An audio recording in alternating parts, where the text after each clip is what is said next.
말이 이상한 표현이 아닌 시대이지만 그렇게 되기까지 당사자는 정말이지 험난한 여정을 겪어야 한다는 걸 알게 됐습니다. 제가 돌싱녀가 된 건 이제 2년이 좀 넘어갑니다. 상처는 시간도 비껴가게 하는 아픈 고랑인가 봅니다. 아직도 제 가슴은 결혼에 대인 자국이 선명합니다. 이혼 후 처음엔 홀가분함에 이것저것 계획도 세우고 나름 바쁘게 나날을 보냈습니다. 그런데 그 시기가 지나니 과거가 이내 찾아오는 거예요. 장밋빛 미래가 저 멀리서 내게 손짓하는데 자기를 두고 가면 어떻게 하냐고 과거가 따라붙는 것 같은 그런 기분 아세요? 이혼은 했지만 이혼은 제가 꿈꾸던 삶이 아니었어요.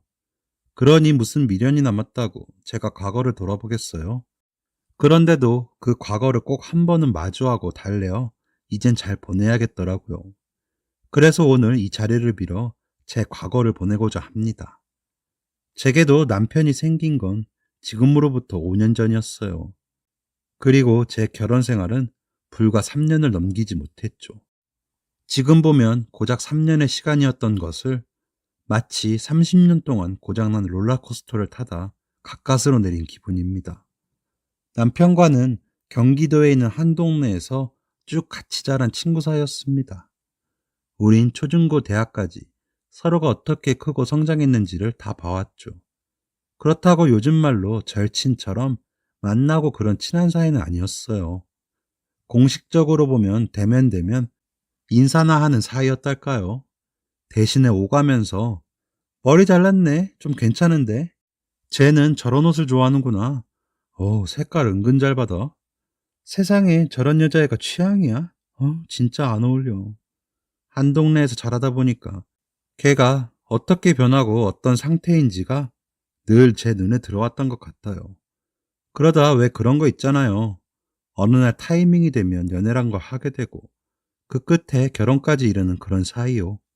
저와 남편이 딱 그런 케이스입니다. 이것도 지금 돌이켜보면 그냥 시기가 잘 맞아떨어져서 결혼하게 된 것 같은데 그때 저는 우리의 인연이 운명인 줄 알았어요. 애인이 필요할 때 나의 애인이 되어주었고 결혼하고 싶을 때 내 남편이 되어주었으므로 전 그가 운명이라고 여겼죠. 남편은 동네 평판도 꽤 좋았던 사람이에요. 어르신들이 노상 걔는 참 인성이 좋아 하고 했던 이 한마디가 늘 기억이 나요.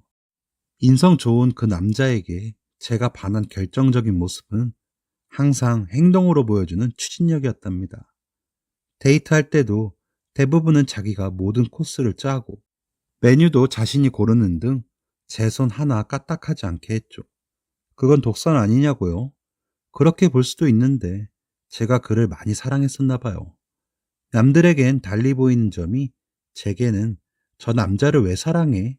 하는 말에 세상 행복한 웃음을 짓고 말할 수 있는 가장 큰 장점이었거든요.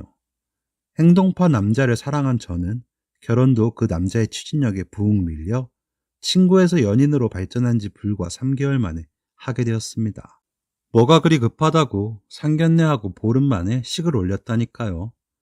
저희 집에선 남편이 하도 서두르니까 너네 무슨 사고 친 거 아니냐고 엄마는 다 이해할 수 있으니까 사실대로 털어놓으라는 오해까지 받아가면서요. 그럼 청혼은 어떻게 받았냐고요? 당근 패싱 당했죠. 그의 무모한 추진력에. 그에 대해 이미 초기 원본들도 있으실 거예요. 당연히 해야 하는 어떤 평범성을 뛰어넘는 상식 밖 사람이라는 것을요. 제게 최고 장점이었던 그 사람의 추진력은 겪어보니 제 인생을 끝장낼 만한 파탄의 부메랑이었고 그건 결국 사랑이란 착시로 제가 던진 참혹한 대가였습니다. 결혼 후 그 남자는 안정적인 생활과는 거리가 먼 사람으로 점점 더해갔습니다. 자기야, 나 말이야. 골프클럽 회원권 끊을까? 사업가도 아니고 직장인인 자기가 무슨 골프를 쳐. 그리고 골프하면 돈이 얼마나 많이 드는데 처음에는 저도 나쁜 마음 없이 나긋나긋하게 대했어요. 하고 싶은 게 있을 수도 있지. 그냥 한번 말해볼 수도 있는 거지. 그러면서 말이에요. 문제되는 게 없었죠. 그런데 시간이 지날수록 그 남자 결국엔 절 돌게 만들더군요. 이게 다 뭐야? 자기야, 이거 봐봐. 폼 작살나지? 요즘에 제일 잘 나간다는 캘땡땡땡 골프 장비라는 거 아니야. 뭐야, 결국 산 거야? 그냥 해본 말 아니었어? 자기, 날 아직도 그렇게 몰라? 난 그냥 하는 말이 없어. 내 입 밖으로 나간 건 전부 행동으로 옮겨진다는 걸 알면서 새삼스럽게 왜 놀래? 남편은 오히려 저를 남편을 잘 모르는 아내 취급하면서 자신이 한 행동은 전혀 아랑곳하지 않았습니다. 그날 남편이 저지른 골프 장비가 얼마였는지 아십니까? 장장 600만 원어치였어요. 더욱이 나중에 나랑 카드 고지서 보고 알았는데 연간 골프 회원권까지 끊었더라고요. 그것도 1000만 원짜리 회원권을 12개월 분할로요. 그때 당시 저희 집 살림에 들어가는 생활비가 200만 원 남짓이었거든요. 집은 다행히 남편이 모은 돈이 좀 돼서 대출 크게 안 받고 구할 수 있었지만 공과금이며 양가 부모님 용돈에 저희들 한 달 용돈이랑 식재료비를 합하면 200만 원은 잡아야 했습니다. 이런 상황에서 장비값 600도 모자라서 생활비 절반을 남편의 취미생활 카드값으로 1년 넘게 내야 할 지경이 됐으니 제가 미치지 않겠어요. 와, 꼭지가 돈다는 게 이런 건가? 그 남자가 제대로 알게 해주었지요. 그래도 그때는 신혼 초여서 저도 많이 조심하고 남편을 이해하고 하던 때여서 그런지 그래, 얼마나 하고 싶었으면 하고 또 이내 삭혀졌어요. 그런데 초장에 잡았어야 했던 건지 아니면 원래 못 고치는 낭비벽이 있는 사람인지 남편은 정말이지 자기 분수도 모르고 제멋대로인 철부지 같았습니다. 네, 엄마. 운동 다녀오셨어요? 거기 트레이너 잘 가르치죠? 아유, 그 사람이 원래 스포츠 선수 재활 전문인데 내가 우리 엄마 생각해서 특별히 섭외한 선생님이라니까. 엄마 걱정 마세요. 이 아들이 엄마 건강하게 호강시켜 드릴 테니까. 하하, 네, 엄마. 그럼 들어가셔요. 어머니 운동하셔? 어, 어. 근데 무슨 선생님을 자기가 섭외했다는 거야? 아니. 엄마가 무릎이 안 좋으시잖아. 운동을 해도 아무한테나 배우면 안 된다고 해서. 그래서 알아보니까 스포츠 선수들만 전문적으로 도맡아온 선생님이 있더라고. 다행히 일반인 트레이너도 한다고 해서 내가 뭐 끊어드렸지. 얼마를? 아유, 얼마 안 돼. 그니까 얼마를? 그 남자가 갑자기 헛기침을 하는 겁니다. 그러곤 이런 말을 했습니다. 1년짜리인데, 음, 천만 원. 뭐? 또 천만 원이란 소리가 제 귀에 날아박혔습니다. 그러고 그날 저도 쌍욕을 할 수 있다는 걸 이 남자를 통해 또 알았죠. 이 미친놈아, 네가 지정신이야? 네 골프값 아직 끝나지도 않았어. 그런 마당에 나랑 상의 한 번 없이 뭐? 1000만 원짜리 트레이너? 너가 갑부야? 아니면 네가 금수저라도 돼? 넌 흑수저 중에 상흑수저. 티끌모아 태산으로 살아야 하는 놈이잖아.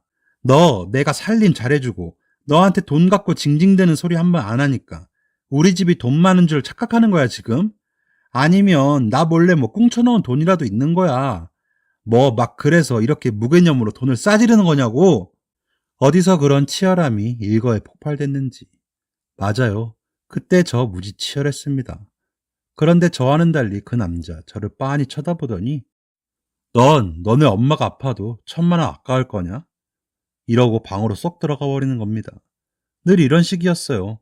정말이지 늘 말이에요. 저도 부모님이 아프다면 거기에 들어가는 돈 하나도 아깝지 않아요. 근데 이 남자는 매번 저의 맥을 잘못 짚는 것도 모자라 절 나쁜 사람 만드는 거예요. 시어머님이 무릎이 많이 안 좋으셨고 저도 걱정 많이 됐거든요. 무릎 관절 수술을 시켜드려야 하나 인터넷으로 병원 정보도 검색해보고 치료비가 들면 어느 정도 들겠구나 대비하고 준비해가던 차였단 말이에요. 그런데 덜컥 어머니 무릎 건강하게 해준다면서 1000만 원짜리 개인지도 휘테니스가 웬 말이냐고요. 스포츠 선수 재활 선생님이 아니고 그 할아버지가 온다 해도 무릎 아프신 분들 함부로 운동하면 더 큰일 날 수 있거든요. 기본 상식조차 그 남자는 없었던 거죠. 엉뚱한 곳에 돈을 썼다 하니 저는 진지하게 이 남자가 문제로 보이기 시작했습니다. 무릎이 아프신 어머님은 제대로 된 치료 없이 섣불리 운동을 하시다가 더 안 좋아지셨고 거동도 어려워질 만큼 상태가 나빠져 갔습니다. 회원권은 결국 위약금만 물고 취소하게 됐죠. 근데도 남편은 자기가 얼마나 멍청하고 어리석다 못해 위험한 짓을 한 건지 전혀 깨닫지 못했습니다. 아, 엄마가 그 고비를 넘겼어야 했는데 아깝네. 그 선생님이 전국에서 몇 안 되는 재활치료가인데. 자기야, 자기 지금 뭐라 했어? 재활치료쌤이라 했지? 그럼 재활이 뭐야? 뭔가 치료를 먼저 한 다음에 이루어지는 2차 치료인 거지? 어머님 수술이 먼저 아니겠어? 아직도 모르는 거야? 자기 때문에 어머님 거동도 못하게 된 거란 걸. 야, 근데 너 언제부턴가 날 가르치려 들려 하더라? 남편이 우스워? 잘못된 점을 일깨워주는 제게 그는 매번 감정적으로 대하며 빠져나가려고 했습니다. 그의 말처럼 어느새 저는 남편의 사감 선생님처럼 그를 감독하고 있었습니다. 그렇게라도 하지 않으면 어디서 또 사고를 치고 올지 모르는 나날들이었거든요.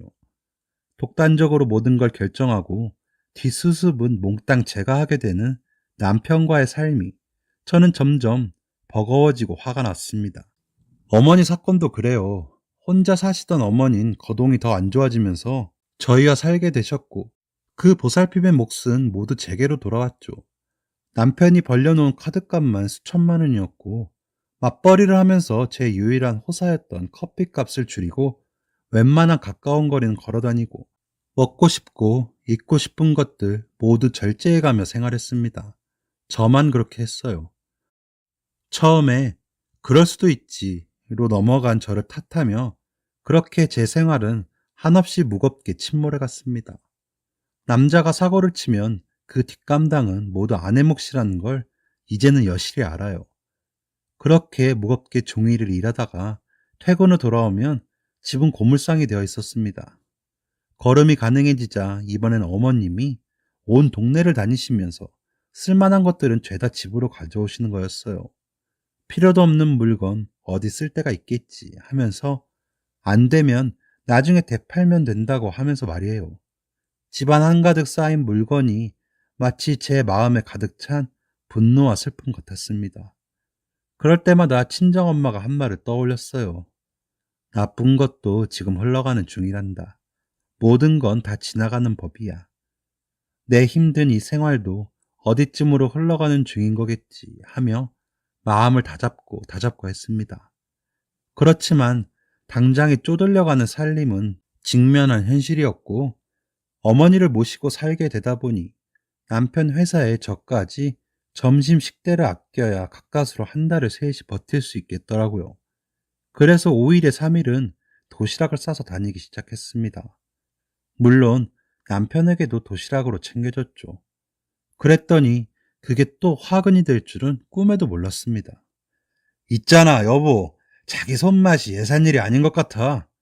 순간 촉이 왔어요. 이 남자 또 무슨 말을 하려 하는구나. 불안해지기 시작했어요. 우리 회사 사람들이 자기가 싸준 도시락 한번 맛보더니 어허 보통 솜씨가 아니라고 돈 받고 팔아야 할 맛이라고 다들 얼마나 칭찬하는지 알아? 이 정도 급이면 우리 식당에 하는 거 아닌가? 순간 저는 침착하자. 아닐 거야. 그렇게 심호흡을 3번 쉬고 이를 꽉 물고 천천히 말했어요. 도시락 잘 먹고 웬 급채우는 소리야. 사람들이 예의상 하는 말이지. 그걸 고지고대로 받아들인 사람이 어딨어. 도시락은 그냥 도시락일 뿐이야. 도시락을 능욕하지 말자. 도시락 하나에 식당 차릴 생각하는 사람은 좀 이상한 거야. 안 그래? 그날 이후 전 내내 알 수 없는 불안감에 휩싸였습니다. 뭔지 모를 이 불안감. 대형 폭우가 내리기 전 불길한 먹구름이 제 맘 한가득 껴있는 그런 기분이었어요. 그러던 어느 날 컨디션이 안 좋아 연차를 내고 쉬던 날이었어요. 자기 이 시간에 어쩐 일이야? 왜 건너왔어? 회사에 있어야 할 시간에 남편이 돌아오는 겁니다. 아니 내가 일전에 자기한테 식당 얘기했었잖아. 그런데? 사표 냈어. 식당 하려고. 뭐? 사표를 냈다는 겁니다. 남편이. 자기가 이태껏 쌓은 카드값을 그나마 메울 수 있는 직장을 사표 내고 자기 발로 나왔다는 거예요. 드라마나 소설에 보면 복선이라고 있잖아요. 얼마 전 절 칭찬하듯 흘린 식당 얘기가 결국 제게 또 다른 재앙의 복선이었던 겁니다. 무슨 식당을 해? 제정신이야? 남들이 도시락 몇 점 먹고 예의상 한 말을 가지고 식당을 차린다는 것도 말이 안 되는데 멀쩡히 잘 다니던 회사를 때려치우고 나왔다고? 그것도 이 시국에? 아니지. 지금 나 놀래켜주려고 서프라이즈 하는 거지? 장난이라고 해, 빨리. 응? 장난이라고 하라고. 너가 미치지 않고서야 이럴 수 없어. 나랑 병원 가자. 너 아무래도 뇌에 뭐가 있는 것 같아. 응? 아이, 왜 이래? 원래 주변 사람들이 먹어보고 먼저 진가를 알아보는 거라니까. 그걸 기회를 못 보고 허투루 넘기면 부자는 영영 못 되는 거야. 나중에 나한테 고맙다고 절이나 하지 마. 오늘은 아주 부끄럽게 내가 만들어줄 테니까. 흥! 어이가 턱 막혀서 병원은 제가 먼저 달려가야 했습니다. 그날 저녁 전 정말 숨이 안 쉬어지고 TV에서 연예인들이 말하던 공황장애 증상이 나타나 응급실에 실려갔습니다. 병원에 가서까지 남편은 링거 꽂힌 제 팔을 붙들고 집밥이 가장 좋은 컨셉이라며 절 설득시키려 했습니다. 자기야, 내가 정말 아파. 식당 얘긴 가당치도 않아. 내가 싼 도시락은 어느 집에서나 할 수 있는 그런 맛일 뿐이야. 우리가 식당을 하다니 그게 말이 돼? 아유, 그게 컨셉이라니까. 아내가 해준 집밥처럼 해주는 식당. 얼마나 좋아. 안 그래, 엄마? 맞다. 내기에도 썩 꽂히네. 아내가 차려준 집밥. 역시 우리 아들 선구안이 있어. 행동력 하나는 끝내준다니까. 며느리가 기절하니 놀라서 따라오실 땐 언제고. 이젠 이 둘에겐 저의 의사 따위는 안중에도 없는 일인가 봅니다. 어머님은 그저 아들 말이라면 엄지부터 축혀 세우셨습니다. 어머님, 그렇다고 잘 다니는 직장까지 사표를 낸다는 게 말이 돼요? 그걸 지금 잘했다고 하시는 거예요? 어머님, 저번 휘트니스도, 아, 자기야, 그 얘기가 지금 왜 나와? 남편을 그렇게 못 믿어? 내가 다 확신이 있으니까 사표를 낸 거지. 왜 애꿎은 엄마한테 화살을 돌려? 이번에도 제 남편은 제 말을 툭 자르곤 저를 몰아세우기 바빴습니다. 아내 말을 남보다도 못하게 대하고 자기 멋대로의 이 남자와 계속 살아갈 수 있을까? 그때 저는 눈물로 가물거리는 응급실 천장 불빛을 보며 먹먹하고도 서늘한 다짐을 했습니다. 저와 상의 한 번 없이 남편이 그간 저지른 카드 빚에 저 혼자 외벌이 신세가 되면서 생활은 더 공공해져 갔더랬죠. 그럴수록 남편은 식당 자리를 빨리 물색해야 한다며 전국을 돌았고 밖으로 나돌기 시작했습니다. 그렇게 남편 없이 저 혼자 경제 생활을 이어가야만 했고 저는 사이드 잡까지 잡아 가정 생계를 간신히 꾸려가고 있었습니다. 당연히 집에 오면 졸도하듯 기절해 자기 바빴죠. 남편이 뭐라고 다니는지 챙길 안부조차 물을 기력이 없었어요. 그러다 어느 날 새벽이었습니다. 시간이 막 자정을 넘어서고 있었는데 카톡이 울렸죠. 제 거였어요. 남편은 며칠째 식당 자리를 핑계로 지방에 내려가 있었거든요. 남편이 보낸 거였습니다. 순간 무슨 사고라도 났나 심장이 콱 내려앉았습니다. 얼른 열어보았죠. 그런데 자기, 내가 얼마나 자기 사랑하는지 알지? 술 한잔 했나 보네. 오글대는 표현을 하는 거 보니. 그동안 나도 많이 힘들었다. 내가 왜 자기의 마음을 몰라? 떨어져 있으니까 이런 생각도 드나 보지. 이 와중에 그 문자를 보니까 남편도 생각을 하긴 하나 보네 하면서 그동안 얼어붙은 제 마음이 순식간에 녹는 거예요. 그래도 남편이 있어야지. 이런 생각이 들면서요. 어느새 혼자 배시시 미소까지 지으며 남편의 다음 문자를 읽어 내려갔습니다. 내가 그 여자랑 이혼하고 너한테 갈 테니까 나만 믿고 조금 기다려. 최고의 여자로 만들어줄게. 이건 저에게 당도할 문자가 아니었습니다. 아시겠죠? 바람이 난 겁니다, 이 남자. 헛웃음이 났어요. 마지막 줄을 읽고. 사람이 그러대요. 헛웃음이 나요. 화가 날 줄 알았는데, 그리고 무척이나 침착해져요, 되려. 남편이 집으로 돌아와 잘 때, 남편 지문은 몰래 찍어 남편의 휴대폰을 열었습니다. 판도라의 상자가 열린 겁니다. 수백 장의 불륜 사진들이 눈앞에 우수수 쏟아졌습니다. 순식간에 에로 영화 몇 편이 제 손 사이로 쓸려 내려갔고 몸은 바들바들 떨렸지만 정신 차리자, 침착하자 하며 증거를 모두 제 핸드폰에 옮겨 담았습니다. 잠든 남편 얼굴 위로 다른 여자와 키스하고 안고 침대 위에 있는 그가 겹쳐져 제게 왔습니다. 죽이고 싶었습니다. 그런데 그동안 얼마나 이 남자의 몰상식한 행각에 훈련이 된 것인지, 아니면 원래 내가 독한 본성이었는지 후산 일에 대한 계획이 쫙 세워지는 게 아니겠어요? 그 일촉즉발의 시점에서요.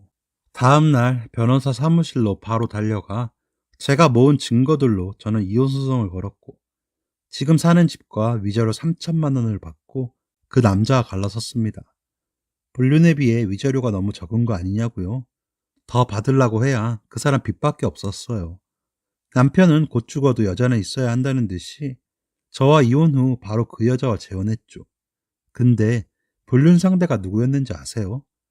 저와 식당을 차리겠다고 자리를 알아본다며 소개받은 부동산 중개인이었어요. 그 인간이 가는 길엔 늘 그렇게 저의 재앙이 있나 봅니다. 우리의 이혼 후 시어머니는 너가 우리 아들 운을 다 빼앗고 있다며, 그래서 아들이 되는 일이 없다며 제게 막말을 퍼부었습니다. 그 후 전 남편은 재혼한 아내 사이에서 애 하나를 낳고 집밥이 컨셉이라는 식당을 결국 그 여자와 차렸습니다. 그러곤 없는 돈 다 끌어모아 시어머니까지 합세해서 어머니 손맛 식당을 냈다가 쫄딱 망했습니다. 그 상간녀도 분명 자기를 위해 가정까지 버리고 왔다면 남자의 어리석은 무모함을 자신에 대한 진심으로 착각했을 겁니다. 저는 이혼 후 친정으로 돌아왔습니다.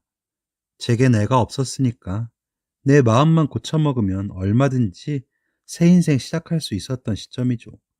이혼을 겪으면서, 아니 이혼을 치러내면서 다니던 직장을 그만두었어요.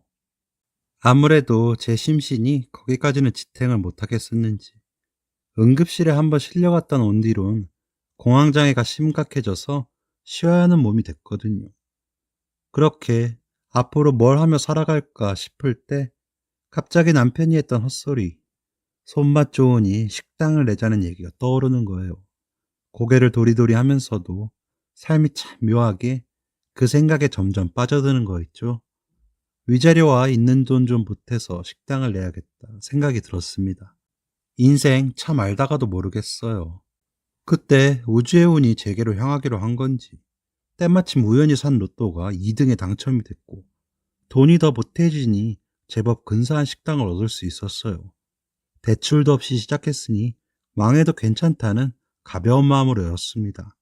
그런데 이게 웬걸요? 식당이 정말 잘 되는 거예요. 제 손맛이 일품이라면서 전국에서 손님들이 몰려들었고 인터넷 쇼핑몰로도 진출을 하기에 이르렀죠. 남편이 했던 그 헛소리가 헛소리가 아니었더군요. 전 손맛으로 대박을 쳤습니다. 그러던 어느 오후 어디서 소식을 들었는지 남편이 찾아왔어요. 그러면서 이 사람 하는 말이 식당 어차피 열 거였으면서 자기 행실 꼬투리 잡아서 돈 챙겨 혼자 할 생각이었냐고, 그래서 이혼한 거였냐고. 어쩌면 이렇게도 한결같을까요? 그 사람은 어딘지 안 돼 보였어요. 아직도 자신이 내게 한 잘못이 뭔지 모르는 그 사람이 저는 안 돼 보였습니다. 그런 허무맹랑한 소리를 여전히 하는 거 보니까 자기는 정말 나랑 안 맞는 사람이었다. 내가 자기와 이혼을 한 건 이렇게도 내 마음을 모르고 자기 멋대로 짓거리고 행동하고 했기 때문이야. 알아듣겠어? 남편과 아내로 연을 맺고 거의 처음으로 그 사람의 눈을 지그시 바라봤던 것 같아요. 그만큼 제가 많이 비워졌다는 얘기겠죠. 장사는 날로 손님이 많아졌고 두 번째 가게를 오픈하게 되었죠. 하늘이 저를 위해 일하는 것만 같았어요. 모든 것이 완벽하게 굴러갔습니다. 돈도 많아졌고 동네에서 좋다는 전원주택으로 이사를 갔어요. 그동안 티 한 번 편히 내지 않으시고 숨죽여 딸의 아픔을 지켜볼 수밖에 없던 부모님께 효도부터 하고 싶었습니다. 먼저 살던 부모님 집을 팔고 돈을 합쳐서 고급 전원주택으로 이사를 가자 했죠. 그랬더니 단박에 거절하시는 거예요. 전 너무 좋아하실 줄 알았거든요. 근데 엄마가 이러시더라고요. 힘들게 번 돈은 내 인생에 쓰라고. 우린 지금으로도 충분히 만족하고 행복하다고. 한사코 거절하시더라고요. 그래서 어쩔 수 없이 가까운 곳에 집을 사서 혼자 살다가 전원 생활을 하고 싶어 저 혼자 꽤 좋은 전원주택을 얻어 이사를 갔습니다. 그날은 우리 부모님이 새로 이사를 간 집에 오셔서 함께 저녁을 먹고 주무시고 가시기로 하던 날이었어요. 그런데 그날 밤 집에 도둑이 든 거예요. 아, 이 박복함이 또 시작되려나. 불안해하며 1층으로 내려갔는데, 글쎄 아빠가 도둑 한 명을 때려 눕혀 놓은 거예요. 저희 아빠 소시적에 운동 좀 하셨거든요. 아무리 그래도 연세가 있으신데 얼마나 형편없는 도둑일까 싶었습니다. 저희는 달려들어 복면을 벗겼고 기막힌 일이 벌어졌습니다. 복면 속의 그 남자는 바로 제 전남편이었습니다. 혼자 침입해 들어온 게 아니었어요. 밖에서 망을 보고 주방으로 도망치던 공범 둘이 있었는데 나머지 둘을 경찰에서 잡고 보니 시어머니랑 그 상간녀였던 거예요. 잡힌 전 남편이 저한테 뭐라 했는지 아십니까? 네가 나의 행운을 모두 가져가 버려서 로또 1등 당첨된 거고 나는 너 때문에 되는 일이 없었어. 나도 네가 로또 당첨된 것에 대해 지분이 있는 것 아니야? 억울해서 손수 가져가려 했던 거였어. 내가 뭐 잘못했어? 이런 헛소리를 해댔습니다. 알고 보니 소문이 불어나서 제가 로또 1등에 당첨이 되었다고 듣고 도둑으로 찾아온 거예요. 저는 전 남편이 대책이 없는 줄만 알았지 이렇게 똥멍청이인지는 상상도 못했습니다. 그들은 나 혼자 사는 줄 알고 들어왔지만 마침 우리 부모님이 계셔서 가는 날이 장날이었던 겁니다. 결국 셋 다 철창 신세가 되었고 그 집에는 키워줄 사람이 없어서 보호시설로 보내줬다고 합니다. 정말 끝까지 아침 드라마 한 편을 쓴 제 결혼 흑역사 아닌가요? 막장 드라마가 왜 날로 희한해지는지 현실에서 치러낸 전 10분 이해가 가요. 지금은 어떻냐고요? 드라마로 치면 신전원일기라고 해야 할까요? 유기농 같은 삶을 살고 있답니다. 이 목가적 삶에도 벌레는 끼기 마련이겠지만 말이에요. 그렇지만 해충이 뭔지는 이제 알게 됐으니 실패한 것만은 아니겠죠. 누군가에게는 이야기하는 것만으로도 정화가 되네요. 감사합니다, 모두들. 지금까지 사연 들어주셔서 감사합니다. 사연이 재밌으셨다면 구독과 좋아요를 눌러주세요. 감사합니다. 안녕히 계세요.